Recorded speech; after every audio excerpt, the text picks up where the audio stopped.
हम सभी ने अपने जीवन में कोई न कोई पाप अवश्य ही किया है। इन सभी पापों को हरने वाली एकादशी आ रही है। यह ऐसी वैसी एकादशी नहीं है, यह है पाप मोचनी एकादशी। पाप मोचनी एकादशी को हिंदू धर्म में एक अत्यंत महत्वपूर्ण तिथि मानी गई है। यह एकादशी अनजाने में किए गए पापों से मुक्ति दिलाने वाली मानी जाती है।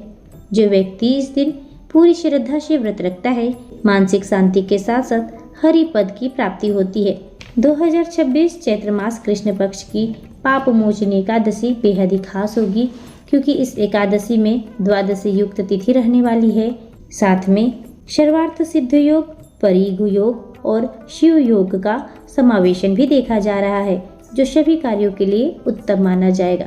आइए जानते हैं 2026 में पाप मोचनी एकादशी कब है, एकादशी और द्वादशी तिथि कब से कब तक रहेगी, व्रत का पारण किस समय करें, तुलसी के पत्ते कब तोड़ें, शुभ और अशुभ समय कब कब रहने वाले हैं। एकादशी तिथि प्रारंभ होगी 14 मार्च 2026 दिन शनिवार को सुबह 8:12 से, समाप्त होगी 15 मार्च दिन रविवार को सुबह 9:16 पर। उदया तिथि के अनुसार पाप मोचनी एकादशी का व्रत 15 मार्च दिन रविवार को रखा जाएगा। इस दिन द्वादशी युक्त एकादशी रहेगी और साथ में मीन संक्रांति भी रहेगी, जिससे एकादशी का फल अधिक हो जाएगा। दशमी तिथि 14 मार्च दिन शनिवार को रहने वाली है और एकादशी तिथि 15 मार्च दिन रविवार को। 15 मार्च 2026 को ब्रह्म मुहूर्त का समय रहेगा सुबह 5:02 से सुबह 5:50 तक। इस समय आप स्नान करके व्रत का संकल्प लेकर व्रत आरंभ कर सकते हैं। सूर्योदय सुबह 6:39 पर होगी और सूर्यास्त शाम को 6:32 पर। परिघ योग सुबह 10:25 तक, उसके बाद शिव योग आरंभ हो जाएगा। राहु काल एक अशुभ समय माना जाता है, जो शाम 4:30 से शाम 6 बजे तक रहेगा। द्वादशी तिथि प्रारंभ होगी 15 मार्च दिन रविवार को सुबह 9:17 से और जिसका समापन होगा 16 मार्च सोमवार को सुबह 9:41 तक। एकादशी तिथि का पारण द्वादशी तिथि के सूर्योदय के बाद ब्राह्मणों को दान देने के बाद ही किया जाता है। इस बार द्वादशी तिथि पर सर्वार्थ सिद्ध योग का महासमावेशन देखा जा रहा है और उसके बाद शिव योग प्रारंभ हो जाएगा। शिव योग सुबह 9:36 के बाद रहेगा, उसके बाद सिद्ध योग आरंभ हो जाएगा।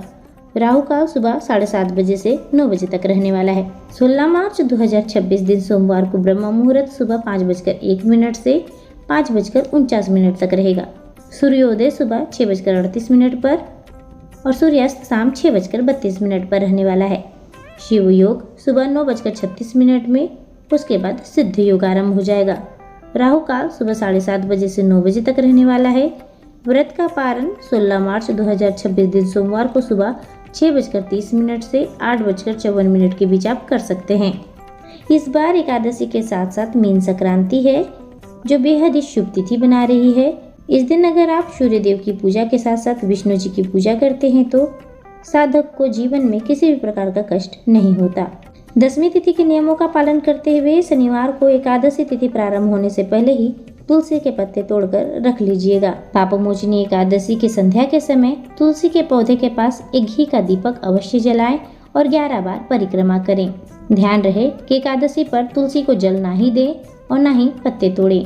इस दिन पीले फल, चने की दाल और वस्त्रों का दान करें। एकादशी के दिन विष्णु सहस्त्र नाम का पाठ अवश्य करें, जिससे कर्ज से मुक्ति मिलती है। इस दिन चावल नहीं बनाना चाहिए, ना ही खाना चाहिए। क्रोध और तामसिक भोजन, मांस, मदिरा, लहसुन, प्याज से दूर रहें। आई होप ये जानकारी आपको पसंद आई हो। जय श्री कृष्णा।